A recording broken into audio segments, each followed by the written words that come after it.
ሰላም እንዴት ናችሁ? ዛሬ ከኔ ጋር ሞሌቮስ እንሄዳለን። እኔ ካለሁበት የአንድ ሰዓት ተኩል መንገድ ነው። ፀሐያማ ነው። ያው ይነፍሳልም ፀሐዩም ግን በጣም ደስ ይላል።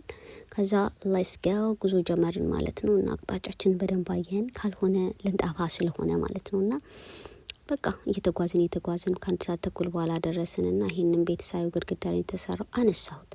ከዛ ከደረስን በኋላ ተራራው ላይ ካስትሉ ላይ ማለት የወጣሁኝና ሜዲቴት እያደረኩ ችግሮችን ሁላ ለምን አረሳም ብዬ አይናፋር ስለሆንኩኝ በቃ መቅረጽ አልቻልኩም። ሙሉን አይኔ ንፋስም ሊወስደኝ ነበር እኮ። አሁን እዚህ ጋር የምታያቸው ካፕሎች እየተጨቃጨቁ ነበር። እኔና ጓደኛዬ በምንድን ነው የሚጨቃጨቁት ብለን በቃ እያሰብን ነበር። ግን መጨረሻ ላይ እጇን እንደያዛት አውቃለሁኝ።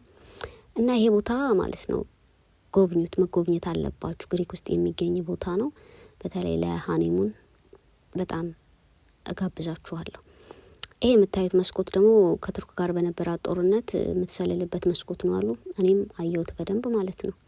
እንደዛ ነው እንግዲህ። ይሄ ካስትል ቀርቤ ማንሳት አልቻልኩም፣ ምክንያቱም በጣም ነፋስ ስለነበር ይወስደኛል። ቶሎ ተመለስን፣ ምክንያቱም እርቦን ስለነበረ ማለት ነው። ይሄው ነው እንግዲህ ያለው ሁኔታ። እችን ልጅ አሟት እያስታመምኩኝ መጣሁ ባይ